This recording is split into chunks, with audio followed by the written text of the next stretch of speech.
Hello everyone, welcome to my channel Home Science Let's Crack It. Here I am Dr. वंदना गुप्ता और आज के video में हम पढ़ेंगे कि मधुमेह की जांच कैसे की जाती है। डिफरेंट टाइप्स के इसके चेकअप्स होते हैं, यानी जिन्हें हम टेस्ट कहते हैं, तो वो उसके बारे में आज हम पढ़ेंगे। और इसके साथ साथ में इनमें जो है हम किस तरीके से मधुमेह से बच सकते हैं, इसमें किस तरीके के आहार देने चाहिए और किस तरीके के आहार नहीं देने चाहिए, उसके साथ साथ में कौन कौन से न्यूट्रिएंट्स कैसे देने चाहिए, कितनी मात्रा में देने चाहिए, ये सारी चीजें आज हम डिस्कस करेंगे। कल के वीडियो में हमने डिस्कस किया हुआ था कि मधुमेह होता क्या है, यानी कि डायबिटीज क्या है, ये कैसे होता है, इसका रीजन क्या है, इसकी इटियोलॉजी के बारे में कल हमने डिस्कस किया हुआ था। उसके साथ साथ हमने इसके बहुत सारे सिम्टम्स के बारे में डिस्कस किया था, इसमें कि बहुत ही इंपॉर्टेंट टर्म्स थे जो कि हमने कल डिस्कस किए हुए थे। उसके साथ साथ में फिर हमने इसके प्रकार के बारे में, यानी कि मधुमेह जो है वो कितने टाइप्स का होता है और उसमें जो आपका टाइप 1 है, टाइप 2 है, उन दोनों में डिफरेंस क्या होता है, ये भी कल हमने बहुत ही अच्छे से क्लियर कर लिया था। तो आज हम पढ़ेंगे इसकी जांच के बारे में। चलिए फिर स्टार्ट करते हैं कि मधुमेह की जांच कितने प्रकार की होती है और कैसे की जाती है। तो पहला है, इसमें जो पहली जांच होती है उसे बोलते हैं fasting plasma glucose test. Fasting plasma fasting plasma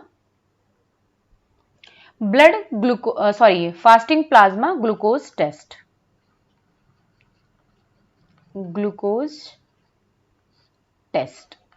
okay, English में भी मैं इसको लिख देती हूं जिससे कि आप हर किसी को समझने में दिक्कत ना हो। Fasting plasma glucose test. Okay, अब इसको शॉर्टकट में FPGT भी बोलते हैं, FPGT। ठीक है, इसी का शॉर्टकट है fasting plasma glucose test. Okay, चलिए तो हम इसको डिस्कस कर लेते हैं कि कैसे ये टेस्ट किया जाता है। तो फास्टिंग इसमें क्या होता है कि खाली पेट खून की जांच की जाती है। ठीक है, इसमें क्या करते हैं कि खाली पेट खून की जांच की जाती है।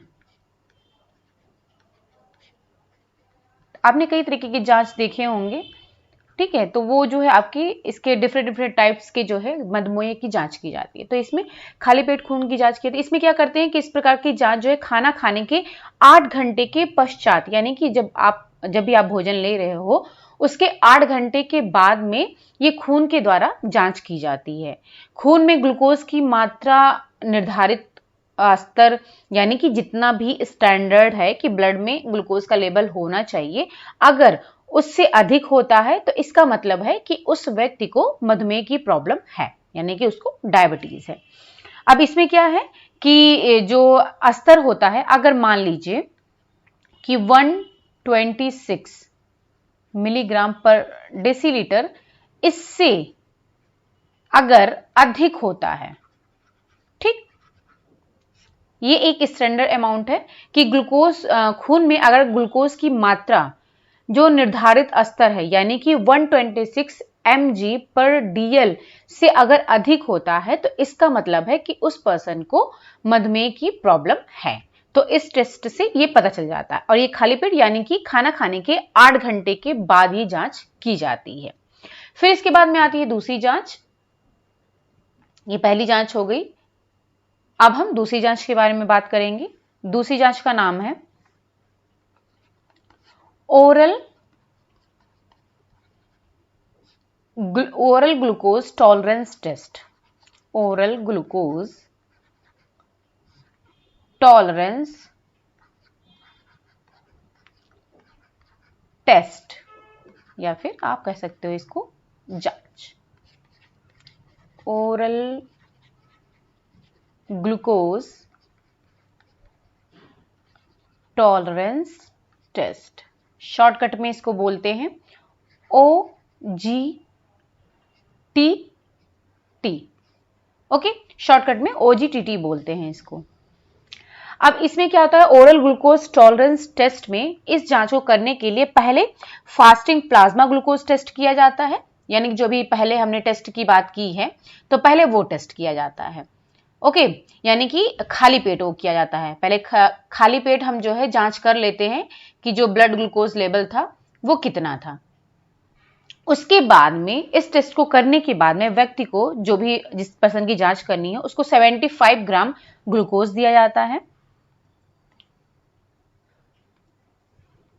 मींस इसमें पहले हम फास्टिंग प्लाज्मा ग्लूकोज टेस्ट कर लेते हैं, एफपीजीटी पहले कर ली जाती है जो कि खाली पेट किया जाता है, ठीक है। और इस जांच के बाद, इसके बाद में फिर 75 ग्राम ग्लूकोज देना होता है।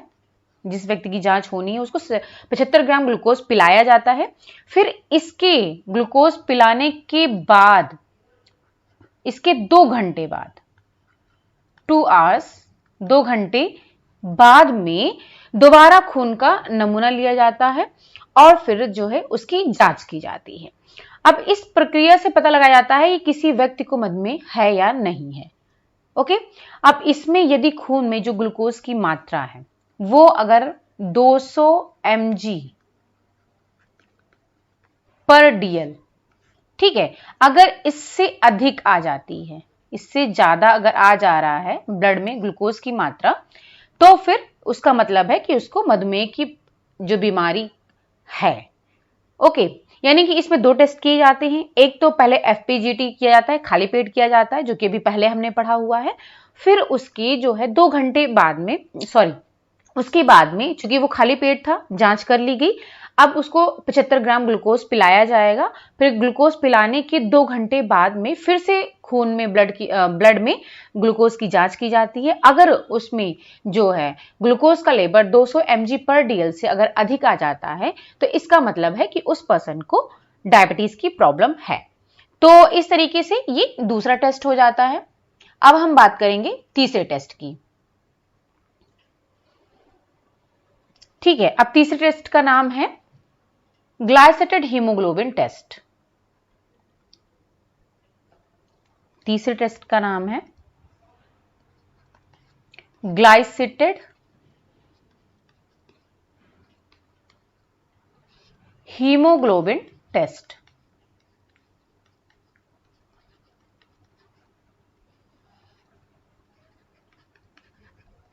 ओके, इंग्लिश में हम ग्लाइकेटेड हीमोग्लोबिन को Hg से शो करते हैं, टेस्ट। ओके, और इसको शॉर्टकट में लिखते हैं HbA1c।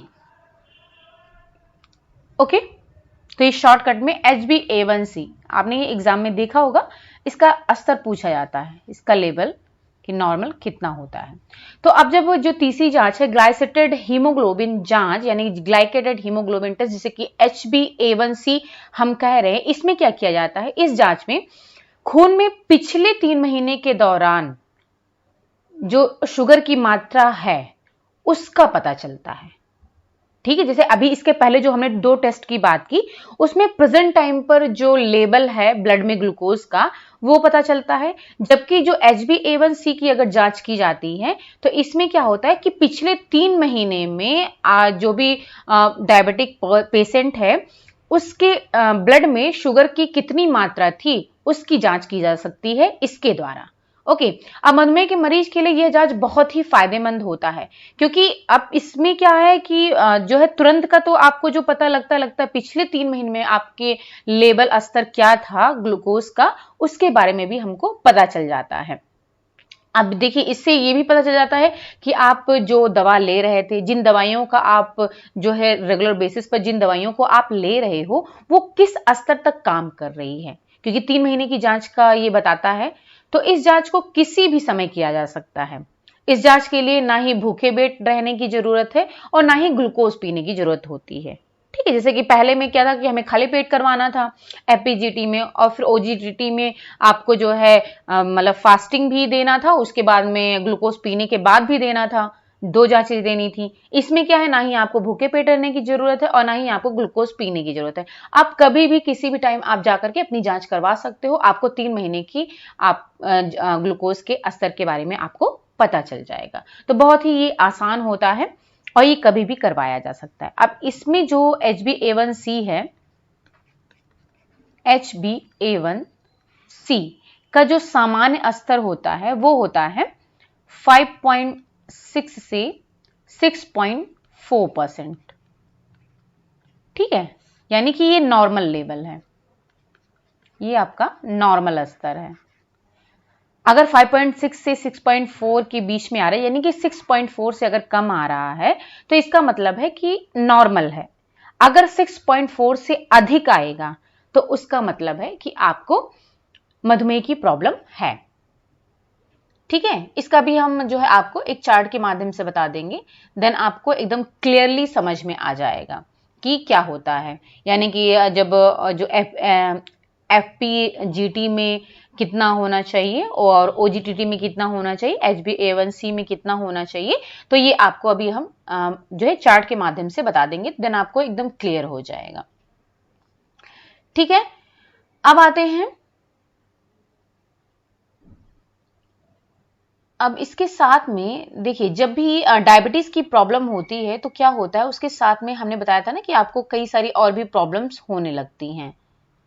तो वो हम यहाँ पर डिस्कस करते हैं कि उसके साथ साथ में और कौन कौन सी प्रॉब्लम होती हैं। डायबिटीज के साथ में, डायबिटीज की तो प्रॉब्लम रहती ही है, इसके अलावा आप जो पेशेंट है उसकी आंखों में दिक्कत हो सकती है, गुर्दों में यानी किडनी में, उसके हार्ट में जो नलिकाएं हैं उनमें, तंत्रिकाओं में भी नुकसान पहुंच सकता है डायबिटीज के कारण। तो जो 2/3 मधुमेह से पीड़ित मरीज हैं उनमें जो है इन जटिलताओं को, यानी कि जो ये प्रॉब्लम्स हैं, अदर रिलेटेड प्रॉब्लम्स हैं, उनको भी देखा जा सकता है। तो इसके बारे में उनको जानकारी होना बहुत जरूरी है। अब जैसे कि पहला है, जो दिक्कत आती है, मतलब डायबिटीज के साथ साथ में जो अन्य समस्याएं आती हैं वो कौन कौन सी हैं वो हम देख लेते हैं। अन्य समस्याएं, जो कि एक आप कह सकते हो कि जटिल समस्या है, ये घातक हो सकता है उस पेशेंट के लिए। तो पहला है आंखों की समस्या। पहला है आंखों की समस्या, यानी कि आंखों में प्रॉब्लम स्टार्ट होने लगती है जो भी डायबिटीज का पेशेंट है। अब आंखों की समस्या में क्या होता है कि मधुमेह के कारण जो आंखों की रक्त धमनियां हैं, यानी कि जो ब्लड वेसल्स हैं, वो वीक हो जाती हैं, कमजोर पड़ जाती हैं, या उनमें रुकावट आ जाती है, यानी कि ब्लड सर्कुलेशन प्रॉपर तरीके से नहीं हो पाता है, जिससे क्या होता है कि देख पाने की जो क्षमता है वो धीरे धीरे कम होती जाती है। अब आंखों की जो ये जटिलताएं हैं, यानी कि जो ये कॉम्प्लिकेशन हो रहा है, इसका शुरू में पता नहीं चलता, यानी कि स्टार्टिंग में जब आपको डायबिटीज की प्रॉब्लम होती है तब नहीं पता चलता है। क्योंकि क्या होता है कि अगर ये धीरे धीरे ये प्रॉब्लम स्टार्ट होती है तो स्टार्टिंग में तो नहीं पता चलता है। इसलिए ये बहुत ही जरूरी है कि साल में कम से कम एक बार आप आंख की जांच जरूर करवाएं, ताकि समय पर इलाज हो सके और अंधेपन से बचा जा सके। अगर आप साल भर में एक बार जांच करवाते हो, देन आपको ये रेगुलर बेसिस पता चलता रहेगा कि हाँ, जो आपके आंखों की जो ब्लड वेसल्स हैं उनमें रक्त का प्रवाह प्रॉपर तरीके से हो रहा है कि नहीं हो रहा है, और आपकी जो आंखों की रोशनी है वो कितने हद तक सही है। अब इसमें इसको जो है, जो आंखों की समस्या होती है, इसको बोला जाता है रेटिनोपैथी। रेटिनोपैथी, जो कि डायबिटीज कंडीशन में आंखों में प्रॉब्लम आती है, उसको बोलते हैं रेटिनोपैथी। Retinopathy, okay. ये जब मतलब ये डायबिटीज में जब आंखों को दिक्कत होती है तो उसको टर्म दिया गया है रेटिनोपैथी, जिसमें हमने बताया कि जो ब्लड वेसल्स में रक्त का प्रवाह नहीं हो पाता है, वो कमजोर पड़ने लगती हैं। अब इसमें क्या होता है, नजर तो कम होती है, इसमें अंधापन भी हो सकता है, यानी कि आंखों की रोशनी बिल्कुल भी जा सकती है। और मधुमेह के जो मरीज हैं उन्हें काला मोतिया होने का भी खतरा, जो आम लोग हैं यानी कि जिनको कि डायबिटीज की प्रॉब्लम नहीं है, उनके मुकाबले अधिक चांसेस होते हैं काला मोतिया होने के। और कम उम्र में सफेद मोतियां होने की भी संभावना होती है। ठीक है, तो ये जो यानी कि अगर जिसको भी डायबिटीज की प्रॉब्लम है तो उसको जो है सफेद मोतिया, काला मोतिया, इन दोनों के होने के चांसेस बहुत ही ज्यादा होते हैं। अब खून में जो शुगर की अनियंत्रित मात्रा है और साथ में अगर ब्लड प्रेशर भी अधिक है और कोलेस्ट्रॉल की मात्रा भी अधिक है तो क्या होता है, जो रेटिनोपैथी है ये जो है इसका प्रमुख कारण होता है। ठीक है, यानी कि आपके ब्लड में शुगर की भी मात्रा नियंत्रित नहीं है, अनियंत्रित मात्रा है, यानी कि जितना कि आपका लेवल है, एक स्टैंडर्ड लेवल है, उससे ज्यादा है, और साथ में आपका जो ब्लड प्रेशर है वो भी अधिक है, और उसके साथ साथ में कोलेस्ट्रॉल की भी मात्रा बढ़ी हुई है, तो रेटिनोपैथी का खतरा जो है ज्यादा बढ़ जाता है, यानी कि रेटिनोपैथी होने के चांसेस अधिक हो जाते हैं। किस किस कंडीशन में? तो देखिए, एक तो पहला ब्लड शुगर अधिक है। ओके, दूसरा कारण क्या है कि हाई ब्लड प्रेशर है, हाई ब्लड प्रेशर है, और तीसरा कारण क्या है ये कि कोलेस्ट्रॉल भी अधिक है, कोलेस्ट्रॉल का भी लेवल अधिक है। तो ये सब जो है कारण है आपके रेटिनोपैथी होने के। ओके, तो ये हो गया। अब अगर आप नियमित जांच करवा रहे हो रेगुलर बेसिस पर, अगर आंखों की आप जांच करवा रहे हो तो क्या होगा कि और शुगर की मात्रा को नियंत्रित रख रहे हो, यानी कि ब्लड शुगर लेवल भी आपका कंट्रोल में है, देन आप जो है रेटिनोपैथी से बच सकते हो। ओके, तो ये हो गया रेटिनोपैथी के बारे में। अब आते हैं नेक्स्ट, गुर्दे की समस्या। तो नेक्स्ट जो प्रॉब्लम है वो है आपकी गुर्दे की समस्या,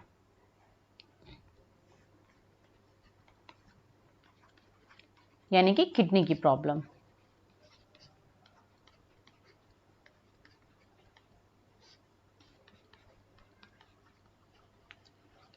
किडनी प्रॉब्लम, अब इसमें क्या है ये भी देख लेते हैं। किडनी प्रॉब्लम में क्या है कि मधुमेह के कारण जो गुर्दे की रक्त धमनियां होती हैं उनको भी नुकसान पहुंच सकता है। जैसे कि आंखों की रक्त धमनियों को नुकसान पहुंच रहा था, वैसे जो गुर्दे की यानी किडनी की जो ब्लड वेसल्स हैं उनको भी नुकसान पहुंच सकता है। और इस प्रकार गुर्दों को होने वाले नुकसान को, जैसे कि उसमें रेटिनोपैथी कहा जा रहा था, इसको बोलते हैं नेफ्रोपैथी, नेफ्रोपैथी कहते हैं। ओके, जैसे इसमें रेटिनोपैथी कह रहे थे और इसमें चूंकि नेफ्रॉन जो है आपकी किडनी की इकाई है तो इस वजह से इसको नेफ्रोपैथी कहते हैं, नेफ्रोपैथी। ओके, ये टर्म दिया गया है जब गुर्दे में दिक्कत होती है, यानी कि उसकी जो ब्लड वेसल्स हैं जब उनको नुकसान पहुंचता है। अब स्टार्टिंग में क्या होता है, इन लक्षणों इनमें इनका भी पता नहीं चल पाता, यानी कि अगर किडनी की प्रॉब्लम हो रही है तो स्टार्टिंग में इसका भी पता नहीं चल पाता है।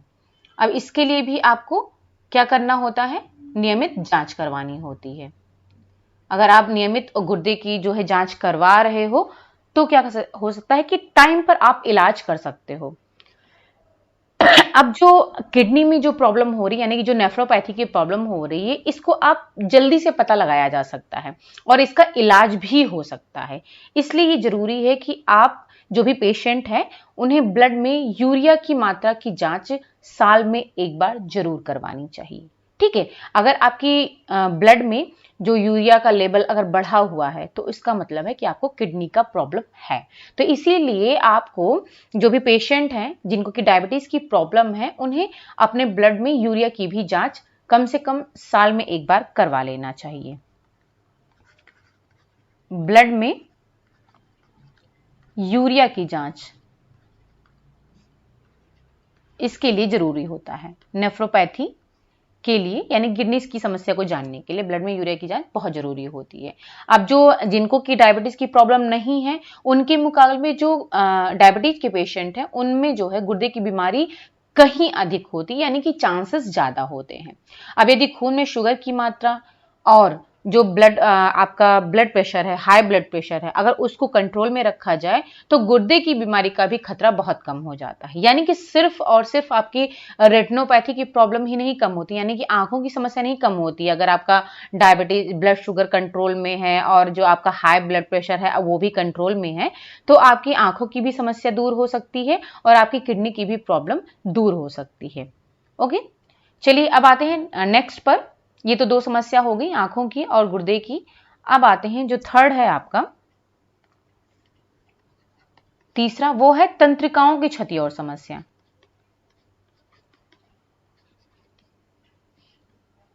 तंत्रिका की क्षति और समस्या, ये तीसरा है रीजन।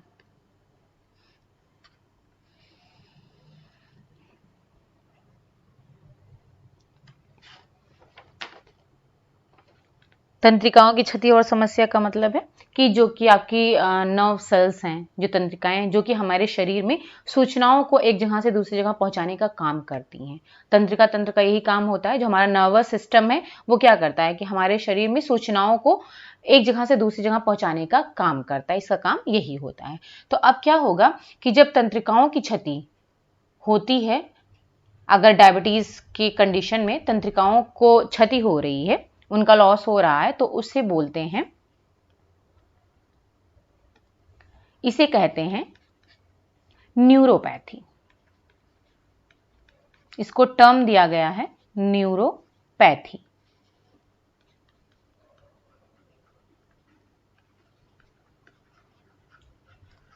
ओके, जैसे अभी तक आपने रेटिनोपैथी पढ़ा और नेफ्रोपैथी पढ़ा। अब ये है जब तंत्रिकाओं की क्षति होती है, क्योंकि न्यूरॉन्स होते हैं, जो नर्वस सिस्टम के आपके जो बेसिक्स होते हैं, वो आपके आधार जो होते हैं वो न्यूरॉन्स होते हैं, यानी कि तंत्रिका तंत्र होते, सॉरी तंत्रिकाएं होती हैं, तो इस उनको न्यूरॉन्स बोलते हैं। ओके, इसलिए इनको न्यूरोपैथी कहा जा रहा है। अब जब खून में शुगर की मात्रा बहुत ज्यादा हो जाती है तो क्या होती है, जो तंत्रिकाओं की कोशिकाएं हैं, सेल्स हैं, उनमें क्या होता है, सूजन आ जाता है। ठीक है, जो तंत्रिकाओं की कोशिकाएं हैं उनमें सूजन आ जाता है और समय के साथ ये तंत्रिकाएं शरीर के जो अन्य भागों को संकेत भेजने की क्षमता खोने लगती हैं। जैसा कि हमने बताया कि तंत्रिकाओं का काम क्या होता है, हमारे शरीर में सूचनाओं को एक जगह से दूसरी जगह भेजने का काम करती हैं ये। तो जब अब क्या होगा, जब सेल्स में जो कोशिकाएं हैं उनमें सूजन आ जाएगी तो धीरे धीरे क्या होगा, ये तंत्रिकाएं शरीर के अन्य भागों तक, यानी कि हमारे शरीर के जो अलग अलग भाग हैं वहां तक सूचनाओं को भेजने की जो क्षमता होती है वो धीरे धीरे उनकी खत्म हो जाती है। इसकी वजह से बहुत सारी समस्याएं उत्पन्न हो जाती हैं, जैसे कि पैरों या शरीर के जो निचला वाला भाग है उसमें जलन होना या फिर सुन्न हो जाना, यानी कि कुछ भी उसमें पता नहीं चलता है, आपको कोई फीलिंग नहीं होती है। तो यहां पर मैं नोट डाउन कर देती हूं क्या क्या प्रॉब्लम आती है। क्या होता है कि जब भी ये जो है तंत्रिकाओं को क्षति पहुंचती है तो इसकी वजह से पैरों या फिर शरीर के निचले भाग, शरीर के निचले भाग में जलन होना,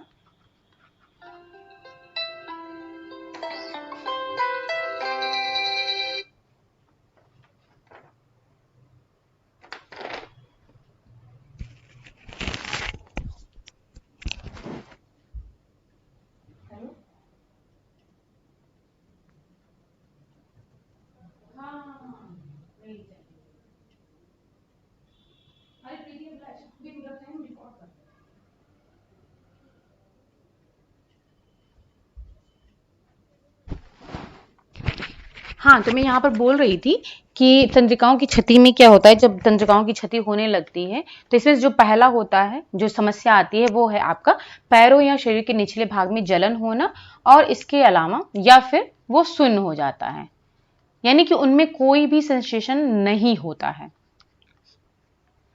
ओके, कुछ भी फील नहीं होता है, सुन्न होने लगता है। और क्या होता है, पेट और आंतों की क्रियाओं में बदलाव आने लगता है, यानी जो हमारा पेट है, स्टमक है और जो हमारा इंटेस्टाइन है उनके काम में भी चेंज आने लगता है।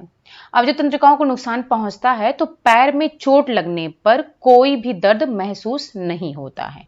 ये आपने देखा होगा डायबिटीज की कंडीशन में अक्सर होता है कि चोट वगैरह लग जाती है तो पता नहीं चलता है, घाव हो जाता है तो वो भरता नहीं है, ठीक है, तो इसमें क्या होता है कि चूंकि जो नर्व सेल्स हैं उनको क्षति पहुंच रही है, तो उससे क्या हो रहा है कि जो पैर में अगर चोट लगती है तो फिर कोई भी दर्द महसूस नहीं हो रहा होता है, तथा और चोट लगने व जख्म होने का खतरा बढ़ जाता है, क्योंकि आपको पता ही नहीं है कि चोट लग गई और वो जख्म जो है वो धीरे धीरे बढ़ जाता है। क्योंकि डायबिटीज की कंडीशन में जख्म जल्दी सही भी नहीं होता है, यानी कि उसकी हीलिंग भी जल्दी से नहीं होती है, तो इस वजह से ये दिक्कत और भी बढ़ सकती है। और जब तक आपको ये पता चलता है तब तक होता है कि जो भी घाव हुआ है आपका वो बुरी तरीके से इन्फेक्टेड हो जाता है, संक्रमित हो जाता है, तो इस वजह से ये ज्यादा खतरनाक है। अब ऐसे मरीजों क्या होंगे, जख्म भी जल्दी नहीं भरते, और कभी कभी जो कंडीशन होती इतनी बुरी हो जाती है, इतनी सीरियस कंडीशन आ जाती है कि मरीज को अपने पैर या फिर अपने पैर तक कटवाने पड़ते हैं, यानी कि जहां पर घाव हुआ है, क्योंकि अब जब चोट लगी आपको पता नहीं चला, अब वो घाव धीरे धीरे धीरे धीरे बढ़ता चला जाएगा, तो जहां तक वो घाव बढ़ जाता है फिर बहुत ही सीरियस कंडीशन हो जाती है, तो वहां पर पैर को भी कटवाना पड़ता है, ऐसी कंडीशन आ जाती है। तो ये आपने अक्सर सुना होगा कि डायबिटीज में जो है घाव ना भरने की वजह से पैर कटवाना पड़ा, तो यही दिक्कत होती है कि तंत्रिकाओं में क्षति हो जाती है, क्योंकि सूचनाएं पहुंच ही नहीं पाती हैं। अब अगर जिनको भी न्यूरोपैथी की दिक्कत है उनमें क्या होता है कि उनको ये सलाह दी जाती है कि आप नंगे पैर ना चलें, किसी भी तरह की चोट से बचे रहें, हर रोज अपने पैरों की जांच करें कहीं से पैर फट तो नहीं गए हैं या फिर उनकी त्वचा का रंग तो नहीं बदल रहा है, और यदि ऐसा हो रहा है तो तुरंत ही अपने पैर की जो ड्राइनेस है या फिर जो फट रहा है उससे बचने के लिए उस पर कोई भी आप जो है क्रीम लगा सकते हो, जो भी मॉइस्चराइजर है लगा सकते हो, जिससे कि उनकी ड्राइनेस से बचा जा सके। ओके, और जो नाखून है उनको ठीक प्रकार से काटना चाहिए, क्योंकि नाखून की वजह से भी चोट लग सकती है। और जो भी आप शूज पहन रहे हो वो सही साइज के हों और आरामदायक हों, क्योंकि उसकी वजह से भी आपके पैरों में दिक्कत हो सकती है। तो ये सलाह दी जाती है कि अगर न्यूरोपैथी की दिक्कत आ रही है तो ये चीजें करनी चाहिए। ठीक है, अब आते हैं नेक्स्ट पर। ये हो गई न्यूरोपैथी की बात।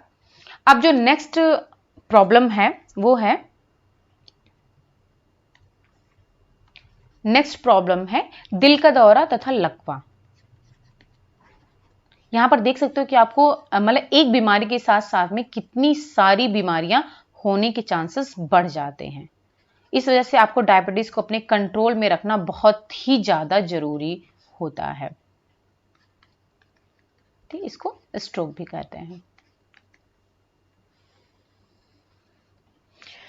अब जो ये दिल का दौरा और लकवा की बात हो रही है,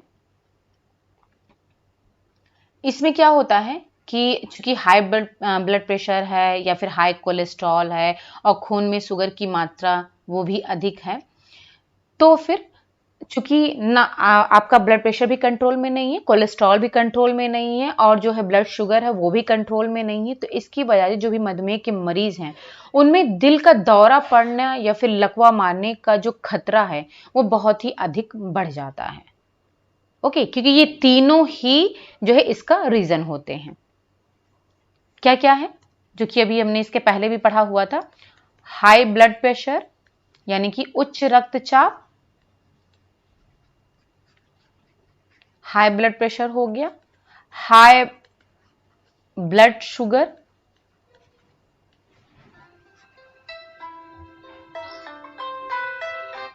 हाई ब्लड शुगर हो गया, और तीसरा है आपका हाई कोलेस्ट्रॉल।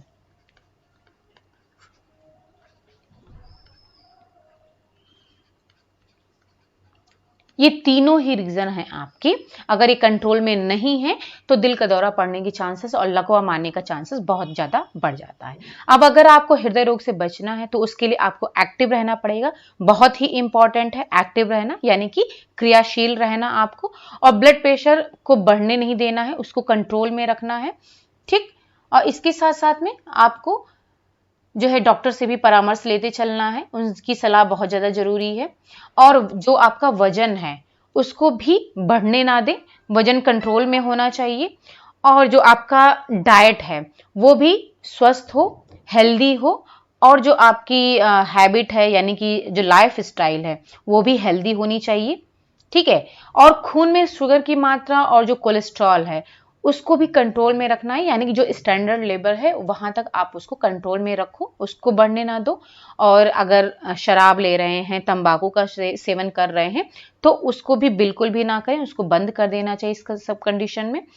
तो क्या है कि इन सब बातों का अगर आप पालन कर रहे हो, रेगुलर बेसिस पर इनको फॉलो कर रहे हो, तो साल में एक बार अपने डॉक्टर से परामर्श लें और उसका पालन करें अवश्य। यानी कि इन सब चीजों का आप पालन करते हुए आपको डॉक्टर को भी दिखाना चाहिए, अपनी जांच करवानी चाहिए, उनसे परामर्श लेना चाहिए और उनको फॉलो करना चाहिए। ठीक है, तो ये सारी चीजें आपको करनी है। अब आता है, ये तो हमारी हो गई कि जांच के बारे में हमने पढ़ लिया, उसके साथ में मधुमेह के साथ साथ और कौन कौन सी दिक्कत आती है ये हो गया। अब हम पढ़ेंगे कि मधुमेह से बचाव कैसे करना है हमें। ओके, चलिए तो इसको देख लेते हैं, मधुमेह से बचाव।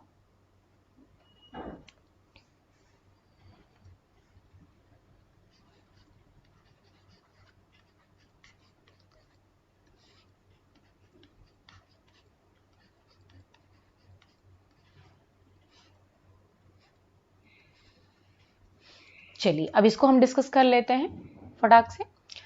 मधुमेह में बचाव के लिए इसमें क्या है, आपका 3 चरणों में होता है। पहला है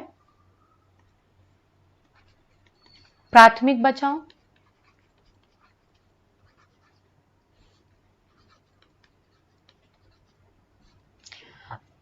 अब प्राथमिक बचाव का मतलब है कि उन लोगों में मधुमेह होने से रोकना जिनमें अभी यह बीमारी शुरू ही नहीं हुई है। ठीक है, प्राथमिक बचाव का मतलब है कि जिनमें अभी ये बीमारी शुरू नहीं हुई है तो उन्हें मधुमेह होने से रोकना। अब मधुमेह से बचने के लिए जरूरी ये है कि जो है आपका जो लाइफ स्टाइल है वो हेल्दी हो, जैसे कि आप रेगुलर बेसिस पर एक्सरसाइज करो। कोई भी आधे घंटे की एक्सरसाइज कर सकते हो, वॉकिंग कर सकते हो, जो है जॉगिंग कर सकते हो, या फिर योगा कर सकते हो, या फिर कोई भी एक्सरसाइज ऐसा कर सकते हो 30 मिनट तक आपको करना होता है, जिसमें कि आपकी स्वेटिंग हो। जितनी ज्यादा से ज्यादा स्वेटिंग होगी, यानी कि जितना ज्यादा से ज्यादा पसीना आएगा, उतना ही ज्यादा आपके लिए वो अच्छा होगा। तो कम से कम आपको 30 मिनट की एक्सरसाइज करनी ही करनी है। ओके, इसके साथ साथ में, एक्सरसाइज के साथ साथ में जो आपका डाइट है वो बिल्कुल ही परफेक्ट बैलेंस्ड होना चाहिए, हेल्दी होना चाहिए, न्यूट्रिशियस होना चाहिए। और जो आपका वजन है, वेट है, उस पर कंट्रोल होना बहुत जरूरी है। ओके, तो ये आपका प्राथमिक बचाव, जो है प्राथमिक बचाव के अंदर में आ जाता है। क्या क्या है यहां पर मैं नोट डाउन कर देती हूं। एक तो आपका है पर्याप्त व्यायाम, यानी कि एक्सरसाइज। दूसरा है आपका उचित खान पान, यानी कि जो आपकी डाइट है वो बैलेंस्ड होनी चाहिए और हेल्दी होनी चाहिए, न्यूट्रिशियस होनी चाहिए। और वजन पर नियंत्रण। तो ये आपका आता है प्राथमिक बचाव के अंदर। अब जैसे कि पहले ही बताया गया है कि कुछ लोगों में मधुमेह का खतरा अधिक रहता है, और यदि आप भी उस श्रेणी में आ रहे हो, यानी कि मधुमेह का खतरा आपको ज्यादा है, तो जल्द ही जांच करवानी चाहिए, ताकि समय पर ही इस बीमारी को जो है पकड़ा जा सके और इसका इलाज किया जा सके। फिर आता है खान पान पर नियंत्रण। तो खान पान पर नियंत्रण का अर्थ है कि जो शरीर की आपकी रिक्वायरमेंट है उनके अनुसार आपको बैलेंस डाइट लेनी चाहिए। और भोजन में क्या क्या चीजें, जैसे कि हो गया अनाज है, और दालें हैं, हरी पत्तेदार सब्जियां हैं, ग्रीन लीफी वेजिटेबल्स हैं, हरी पत्तेदार सब्जी हैं। मौसम के अनुसार जो मौसमी सब्जियां आती हैं, सीजनल सब्जियां हैं, उन्हें ले सकते हो आप। फल ले सकते हो, दूध ले सकते हो। ठीक है, दही, या फिर दही से आप कोई भी डिश तैयार करके वो लिया जा सकता है। और जो भी अंकुरित अनाज हैं उनको लिया जा सकता है। ठीक ठीक है। तो आप जो अंकुरित अनाज हैं, दाल हैं, हरी पत्तेदार सब्जियां हैं, मौसमी सब्जियां हैं, फल हैं, फ्रूट्स हैं और मिल्क है और कर्ड है, तो ये सारी चीजें आप जो है ले सकते हो। इनका रेगुलर बेसिस पर आपको लेना ही लेना चाहिए, ये आपको बचाता है। ठीक है। फिर और ये जो है प्रतिदिन जो है एक आपका जो टाइम है वो निर्धारित हो, निश्चित समय पर संतुलित आहार का सेवन करना चाहिए। यानी कि टाइम ऐसा नहीं है कि कभी आप जो है जल्दी खा रहे हो, कभी लेट खा रहे हो, तो इससे क्या होता है जो हमारा खाने का जो सिस्टम है वो जो है गलत हो जाता है। उसकी वजह से हम जो है जो अपनी बैलेंस डाइट नहीं ले पाते हैं। तो अगर आप प्रॉपर एक टाइम पर खाते हो, खाना ले रहे हो और बैलेंस डाइट ले रहे हो, तो ये आपके लिए बेस्ट होता है बचाव के लिए डायबिटीज से। अब इसके साथ साथ आप क्या क्या और कर सकते हो, जैसे आप रोटी बना रहे हो, घर में रोज ही रोटी बनती है, रोटी बन रहा है, पराठा बन रहा है, तो जो आटा है आटे के साथ में आप चोकर का प्रयोग करो। ठीक है। यानी कि उसमें फाइबर्स होते हैं और फाइबर जो है आपके डाइजेशन को भी बनाए रखते हैं और साथ साथ में आपको ओबेसिटी से बचाते हैं। यानी कि आपके फीलिंग ऑफ फुलनेस प्रोवाइड करते हैं, आपके पेट को भरा महसूस करवाने में भी मदद करते हैं। इस वजह से कहा जाता है जो भी डायबिटीज के पेशेंट है, चूंकि उनको ये सलाह दी जाती है ओबेसिटी से बचने के लिए, जिससे कि आप कम से कम खाना खाओ, जितनी रिक्वायरमेंट है उतना ही खाइए, उससे ज्यादा बिल्कुल भी मत खाइए। ठीक है। तो इस वजह से आपको क्या करना है कि अगर आप जो रोटी आटा का यूज कर रहे हो तो वो चोकर युक्त आटे का यूज करो। इससे क्या होगा कि आप अधिक नहीं खाओगे और वो टेस्टी भी लगता है। और घी तेल का कम यूज करना है। और जितने भी फाइबरस फूड है, जैसे कि फल आते हैं, ठीक है, फल हैं, सब्जियां हैं और जो अनाज हैं, इसमें क्या होता है साबुत अनाज है, इसमें क्या होता है फाइबर अधिक होता है। तो ये सब जैसे ओट्स है वो भी बहुत अधिक फाइबरस होता है। तो ये सारी चीजें आप यूज कर सकते हो। और फल में आप एप्पल ले सकते हो, नाशपाती ले सकते हो, मतलब ऐसे फलों का सेवन जो आप कर रहे हो तो बिना छिलका उतारे करना चाहिए, विद छिलके के साथ में। ठीक है। उनको छीलना नहीं, सेब है, नाशपाती, इनको आप जो है एज सच खा सकते हो। तो होल फ्रूट्स लेने चाहिए। और जैसे मौसमी या फिर संतरे जैसे फलों का जो गूदा है उसको चबाकर फेंकना नहीं चाहिए, उसको पूरा खाना चाहिए, क्योंकि उसमें भी फाइबर अच्छी मात्रा में होते हैं और साथ साथ में उसमें विटामिन सी भी पाया जाता है। क्योंकि जो संतरा है, ठीक है, जितने भी सिट्रस फ्रूट होते हैं उसमें विटामिन सी अच्छी मात्रा में पाया जाता है। और विटामिन सी आप जानते ही हो, पहले भी हम डिस्कस कर चुके हैं कि वो एक एंटीऑक्सीडेंट होता है जो कि आपके इम्यून सिस्टम को स्ट्रांग करने में बहुत ही मदद करता है। ओके। तो ये आपका आ गया प्राथमिक बचाव में आपको क्या क्या खाना चाहिए और क्या क्या चीजें नहीं खानी है, ये हमने डिस्कस किया। और इसके साथ साथ में आपका जो लाइफ स्टाइल है वो जो है एक्टिव होना चाहिए, बहुत ही इंपॉर्टेंट है। इन सब चीजों के साथ साथ में जो आप खाना पीना डाइट अपना जो है रेगुलर बेसिस पर ले रहे हो, उसके साथ साथ में आपकी जो जीवन शैली है वो सक्रिय होनी चाहिए, यानी कि आप एक्टिव होने चाहिए। अगर आप एक्टिव नहीं रहोगे तो ये सारी चीजें भी काम नहीं देंगी। ओके।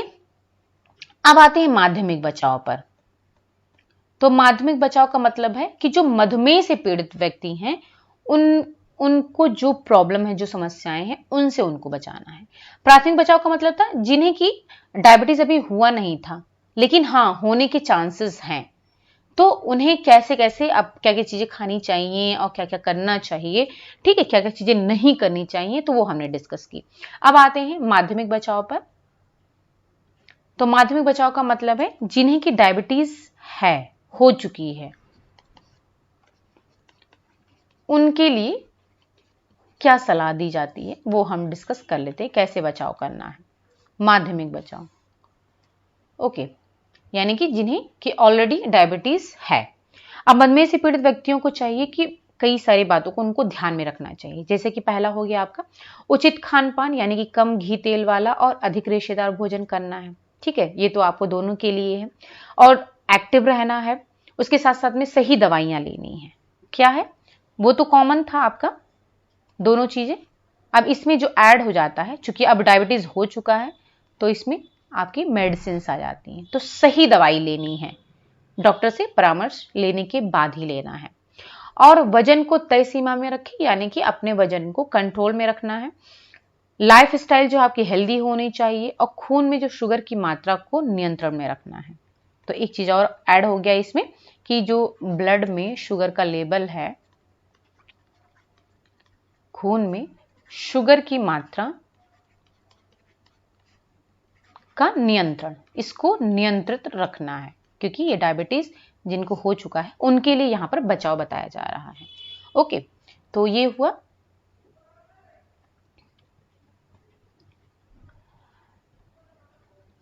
अब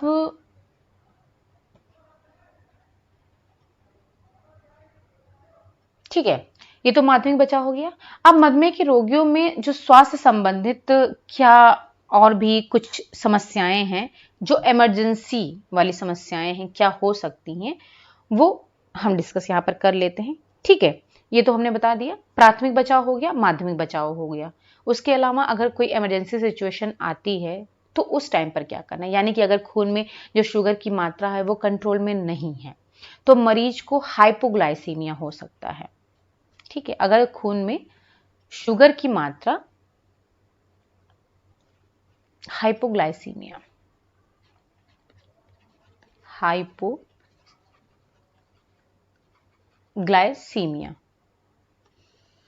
ओके, हाइपोग्लाइसीमिया का मतलब है कि खून में जो शुगर की मात्रा है वो आपकी कंट्रोल में नहीं है, अनियंत्रित है। और हाइपो का मतलब होता है, जो हाइपो है इसका मतलब होता है कम, मीन्स कि जो खून में शुगर की मात्रा है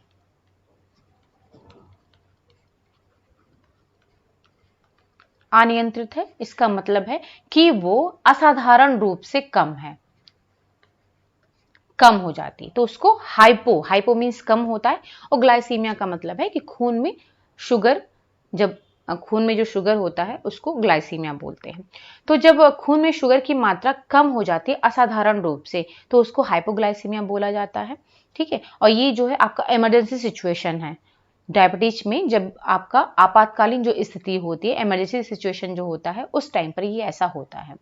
अब ये जो है कितना कम हो जाता है, 70 mg पर DL से अगर कम हो रहा है तो उस पर्सन को हाइपोग्लाइसीमिया की प्रॉब्लम है, यानी कि 70 mg पर DL से अगर कम है ब्लड शुगर, देन जो है हाइपोग्लाइसीमिया की कंडीशन आती है। अब ऐसा तब होता है जब मरीज ने शुगर की दवाई ज्यादा मात्रा में ले ली हो या उसने कम मात्रा में खाना खाया हो, क्योंकि ज्यादा मात्रा में अगर दवा ले लिया होगा तब जो है वो खून में शुगर की मात्रा को कम कर देगा, और जो है अगर उसने कम मात्रा में खाना खाया, बहुत ही कम खा रहा है, तो फिर जो है शुगर की मात्रा वो असाधारण रूप से कम हो जाती है। और ऐसा भी हो सकता है कि जो एक्सरसाइज कर रहा है पेशेंट, उसने बहुत ज्यादा व्यायाम कर लिया हो, एक्सरसाइज कर लिया हो, तो उसकी वजह से भी हाइपोग्लाइसीमिया की कंडीशन आ सकती है। ठीक है, अब जो है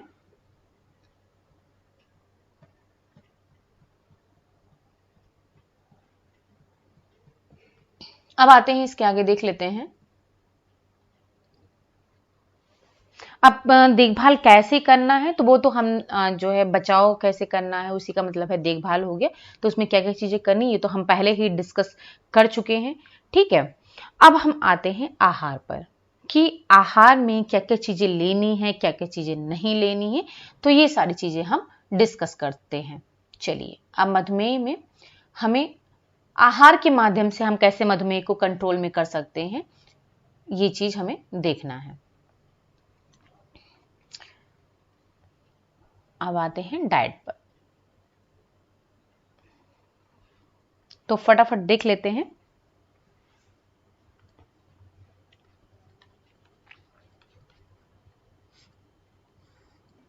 आहार की बात करते हैं मधुमेह में, तो क्या क्या चीजें हमें इसमें लेनी है, जैसे कि कम मीठे फल हैं। कम मीठे फल का मतलब है जैसे कि मौसमी संतरा, अमरूद है, सेब है, पपीता, नाशपाती, तरबूज है। ठीक है, यानी कि जो कम मीठे फल हैं वो आपको लेने हैं।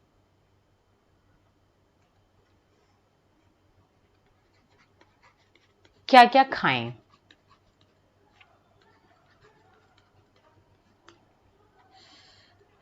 ओके, तो इसमें सबसे पहला है कम मीठे फल, हमने बता दिया कौन कौन से कम मीठे फल हैं। ठीक है, तो उनको खाना है। दूसरा है हरी पत्तेदार सब्जियां, हरी पत्तेदार सब्जियां लेनी है, जितने भी ग्रीन लीफी वेजिटेबल्स हैं वो लेने, जैसे कि पालक, मेथी, धनिया, बंद गोभी है और फूल गोभी है, जो मौसमी सब्जियां हैं तो वो आप जो है इस्तेमाल अधिक से अधिक मात्रा में आपको करना है। ठीक है, क्योंकि इसमें क्या होता है, इसमें कार्बोहाइड्रेट बहुत कम मात्रा में होता है। ठीक है, इनमें विटामिन, भरपूर मात्रा में विटामिन और मिनरल्स पाए जाते हैं और जो कि एंटीऑक्सीडेंट होते हैं इसमें, तो ये आपको अधिक से अधिक मात्रा में लेना है। और इसके अलावा कच्ची सब्जियां,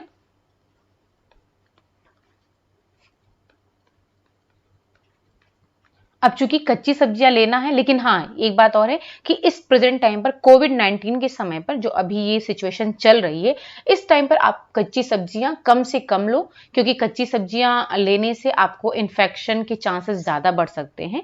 तो प्रेजेंट टाइम पर कच्ची सब्जियां मैं नहीं कहूंगी खाने के लिए, क्योंकि इस टाइम पर जो कंडीशन चल रही है बहुत खतरनाक कंडीशन है, लेकिन जब आपका कोविड ऐसी कोई दिक्कत नहीं है, देन आप जो है कच्ची सब्जियां जो है, जो भी डायबिटिक पेशेंट है उनको लेनी चाहिए, फायदा करती हैं। जैसे कि आप सलाद लो, सलाद खा सकते हो, गाजर, मूली, खीरा, ककड़ी, प्याज, टमाटर, ये सारी चीजें आप ले सकते हो, अभी भी ले सकते हो, या तो आप जो है इसको प्रॉपर तरीके से उसको धुल करके अच्छे से तब ले सकते हो कि कोई दिक्कत ना हो। लेकिन अगर जो सब्जियां आप बना रहे हो, जैसे रूट्स वाली सब्जियां बना रहे हो, तो उनको कच्चा मत आप मतलब यूज करो, उनको आप जो है पका करके ही खाओ अच्छे से। इसके बाद में नींबू पानी, नारियल पानी, सत्तू है, ये सारी चीजें ले सकते हैं। नींबू पानी है, नारियल पानी ले सकते हो, सत्तू है, इसको भी लिया जा सकता है। ओके, और गेहूं का जो आटा है उसमें आप बेसन मिला सकते हो, या गेहूं के साथ चना एवं सोयाबीन को पिसवा करके आप प्रयोग में ला सकते हो, ये भी बेस्ट है। यानी कि गेहूं के साथ में प्लस में आप सोयाबीन पिसवा सकते हो और साथ में आप चना, इन तीनों को आप पिसवा करके और उस आटे का यूज कर सकते हो। तो ये बेस्ट तरीका है, आपका टेस्ट भी चेंज हो जाएगा और आपको फायदा भी होगा इसमें। और सबसे बड़ी बात, रोजाना आपको 10 से 12 ग्लास पानी पीना है, डेली 10 से 12 ग्लास पानी लेना है, ये बहुत जरूरी है। और अधिक रेशे वाले खाने के पदार्थ का प्रयोग करना है, ज्यादा से ज्यादा अधिक रेशे वाले पदार्थ, ठीक है, जो कि हम पहले भी बता चुके हैं। इसमें आपका साबुत अनाज आता है, अंकुरित दालें आ जाती हैं, अंकुरित अनाज आ जाता है, भुने चने हैं, सलाद है, ठीक है, जैसे हमने बताया कि ओट्स के बारे में, और जो चोकर युक्त आटा है ये है। तो ऐसे बहुत सारी चीजें हैं जिसमें कि फाइबर अधिक मात्रा में पाया जाए, फल हैं, सब्जियां हैं, इसमें भी जो है फाइबर अधिक मात्रा में पाया जाता है, तो ये सारी चीजें आप ले सकते हो। तो ये हो गया आपका क्या क्या आपको डायबिटीज वाले पेशेंट को खाना है। अब बात करते हैं क्या क्या नहीं खाना है।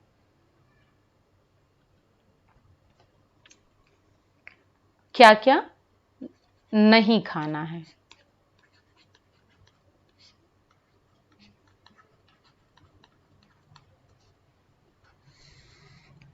ओके, चलिए अब आते हैं, इसको डिस्कस कर लेते हैं कि क्या क्या हमें डायबिटीज के पेशेंट को नहीं देना है या फिर जो भी पेशेंट को नहीं खाना है। सबसे पहला, अत्यधिक मीठे फल, जो अधिक मीठे फल हैं उन्हें नहीं लेना है। आपने देखा होगा जनरली क्या होता है, जो भी डायबिटीज के पेशेंट है उनको एप्पल प्रेस्क्राइब किया जाता है, क्योंकि एप्पल जो है अधिक मीठा नहीं होता है और फायदेमंद होता है, तो इसीलिए आप एप्पल ले सकते हो और सिट्रस फ्रूट भी ले सकते हो। तो अत्यधिक मीठे फल नहीं लेना, जैसे कि आम, केला, चीकू, शरीफा है, लीची है, अंगूर है, शहतूत है, अनानास है, खजूर है, तो ये अधिक मीठे होते हैं, इनको आपको नहीं लेना है। फिर आता है जड़कंद वाली सब्जियां हैं, यानी कि जो रूट्स वेजिटेबल्स हैं, रूट्स एंड जड़कंद वाली, रूट्स एंड ट्यूबर्स वाली सब्जियां हैं, इनको नहीं लेना है, ठीक है। जैसे कि इसमें आपका आलू आ गया, अरवी आ गया, शकरकंदी है, शलजम है, जिमीकंद है, चुकंदर है, तो इन्हें आपको नहीं लेना है। फिर आता है अत्यधिक मीठे खाने की चीजें, जैसे कि आपका चीनी है, गुड़ है, शहद, लड्डू, हलवा, केक, चॉकलेट, जैम, जो अधिक मीठे वाले खाद्य पदार्थ हैं उनको नहीं लेना है। फिर पूड़ी है, पकौड़ी है, जो अधिक ऑयली हैं, पूड़ी, पकौड़ी, पराठा, समोसा और नमकीन है, बिस्किट है, जो कि हम रेगुलर बेसिस पर अक्सर यूज करते हैं, तो इनको जो भी डायबिटीज का पेशेंट है उन्हें नहीं लेना है। ओके। और सूखे मेवे, सूखे मेवे जैसे कि आपका मूंगफली है, खजूर है, किशमिश है, काजू है, पिस्ता है, तो ये आपको नहीं लेना चाहिए। और है कोल्ड ड्रिंक, अखरोट वगैरह आप ले सकते हो, बादाम ले सकते हो, अखरोट ले सकते हो, यानी कि ये आप ले सकते हो। कोल्ड ड्रिंक नहीं लेना है, ठीक है। इसके बाद में अगर आप दूध ले रहे हो तो मलाई वाला दूध नहीं लेना है आपको, ठीक है। मलाई हटा करके आप लीजिए, मलाई वाला दूध नहीं लेना है, ठीक है। जो कि स्किम्ड मिल्क आते हैं वो आपको लेना है। क्रीम, मक्खन, ठीक है, देसी घी है, तेल है, वनस्पति घी है, और जो अंडे का पीला वाला भाग है वो भी नहीं लेना चाहिए, अंडे का पीला भाग, क्योंकि उसमें कोलेस्ट्रॉल अधिक मात्रा में पाया जाता है, तो उसे नहीं लेना चाहिए। और रेड मीट नहीं लेना चाहिए, लाल मांस, ये भी हानिकारक होता है। तो ये सारी चीजें हैं, आपको नहीं लेनी है डायबिटीज वाले पेशेंट को, इन्हें आपको अवॉइड करना है। ओके, चलिए, तो ये हो गया आहार के बारे में, क्या क्या हमें नहीं खाना है। अब आपका बचा है इसमें कि आवश्यक जो पोषक तत्व है, न्यूट्रिशनल रिक्वायरमेंट है, वो थोड़ा सा बचा हुआ है, उसके बारे में हमें डिस्कस करना है। और आपको लेबल के बारे में बताना है कि जो कितने जो गुड और फेयर और पुअर जो इनका स्टेटस लेबल है, ठीक है, जो शुगर की मात्रा आपका, तो उसके बारे में बताना है। फास्टिंग में कैसा होना चाहिए आपका, जो है जो ओरल ओजीटीटी में कितना होना चाहिए, HbA1c में कितना होना चाहिए, तो ये आपको हम नेक्स्ट वीडियो में डिस्कस करते हैं, क्योंकि अभी फिलहाल काफ़ी टाइम हो गया है और बहुत लंबा खिंच जाएगा अदरवाइज ये वीडियो। तो हम नेक्स्ट में आपके साथ में डिस्कस करेंगे इसके पूरे स्टैंडर्ड के बारे में, कितना जो लेवल होता है कितना गुड होता है, अच्छा लेवल, आदर्श लेवल कितना है, आदर्श स्तर कितना है, संतोषजनक कितना है और असंतोषजनक कितना है, वो हम लेवल के बारे में बात कर लेंगे। और उसके साथ साथ में जो न्यूट्रिशनल रिक्वायरमेंट है, वो जो आवश्यक पोषक तत्व हैं वो कितना लेना है, किस मात्रा में लेना है, तो वो सारी चीजें हम डिस्कस करेंगे। ओके, तो ये हमारा जो है डायबिटीज का पार्ट 2 था। पार्ट 3 हम जो है फिर नेक्स्ट वीडियो में लेकर के आएंगे। और उसके साथ साथ में हम ये भी डिस्कस करेंगे, हमने कल आपको बताया था एसिडोसिस के बारे में, जो डायबिटीज कंडीशन में कीटो एसिडोसिस का प्रॉब्लम हो जाता है, जो कि एक सिम्टम्स है, उसको भी हम कल डिटेल में डिस्कस करेंगे। मतलब नेक्स्ट वीडियो में जब भी हम आपके साथ में शेयर करेंगे तो आपके साथ में डिस्कस करेंगे। चलिए फिर, और अगर आपको ये हमारे वीडियोस पसंद आया है, जो भी पार्ट 1 पार्ट 2 हमने ये शेयर किया हुआ है, और जो भी जितने भी वीडियोस हमने शेयर किए हुए हैं आपके साथ में, अगर आपको पसंद आया हो तो प्लीज़ इसको अपने फ्रेंड्स के साथ में शेयर जरूर से जरूर करिए, सभी के साथ में, और इन्हें लाइक जरूर कर दीजिए। और अगर आपने अभी तक मेरे चैनल को सब्सक्राइब नहीं किया है तो सब्सक्राइब करिए इसको। ओके, चलिए, और हमेशा खुश रहिए, मुस्कुराते रहिए। और इस टाइम पर चूंकि ऐसी सिचुएशन है कि हर कोई बहुत ज़्यादा डरा हुआ है, बहुत सहमा हुआ है, बहुत ज़्यादा परेशान है, तो परेशान मत होइए। बस अच्छे से आप जो है खाते पीते रहो, अपनी डाइट प्रॉपर तरीके से लो, बाहर कम से कम निकलो, ना ही निकलो, ज़रूरत अगर नहीं है, कोई इमरजेंसी सिचुएशन ऐसी नहीं है तो मत निकलिए घर से बाहर, घर के अंदर रहेंगे तो आप सेफ रहेंगे। और अगर आप निकलते हो या फिर घर में ही आप जो है किसी से आप मिलते हो तो मास्क का प्रॉपर यूज़ करिए, और जो है आप हाथ को सैनिटाइज करते रहिए। तो इन सब चीज़ों को आप प्रॉपर तरीके से यूज़ करिए, ठीक है, क्योंकि चूंकि नया वायरस है तो इसका कुछ बहुत ज़्यादा क्लियरली नहीं पता है कि इसका कैसे फैल रहा है, क्या हमें फॉलो करना है, क्या नहीं फॉलो करना है। तो एटलीस्ट जितनी चीज़ें हमें पता है उसको हम फॉलो कर सकते हैं। तो चलिए फिर मिलते हैं नेक्स्ट वीडियो में, और प्लीज़ लाइक शेयर और सब्सक्राइब जरूर से जरूर करिएगा। Okay, bye bye, thank you so much.